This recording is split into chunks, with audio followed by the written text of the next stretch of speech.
Ajda je zjutraj prišla na delovno mesto, kjer je dotedanja županja predala mestni ključ in jo predstavila sodelavcem.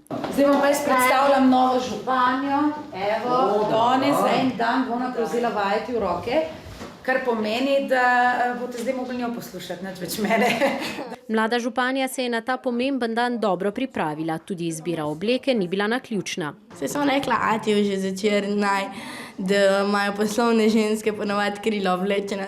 Ajda je zaposlenim na občini predstavila tudi pobude svojih vrstnikov. Ena izmed teh je bila ta prenova naše šole, osnovne šole Ivana Cankarja. Mladi v Trbovljah si želijo tudi kakšne nove adrenalinske pustolovščine. Zipline zaradi tega, ker zdaj so ga naredili v parku, se nam zdi, da je to bolj za te mlajše otroke, da bi lahko še naredili za kakšne ljubitelje adrenalina še kak večji zipline v Trbovljah.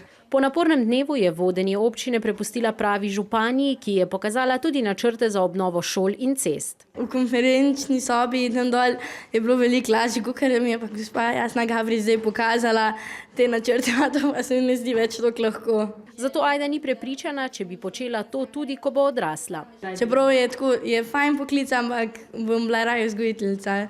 Da bo nekoč vodila mesto, si v najstniških letih ni predstavljala niti zdajšnja županja. Jaz mislim, si ne moreš zamisliti, poleg tega pa to ni taka služba, kamor bi se lahko prijavil na razpis. Moraš biti izvoljen.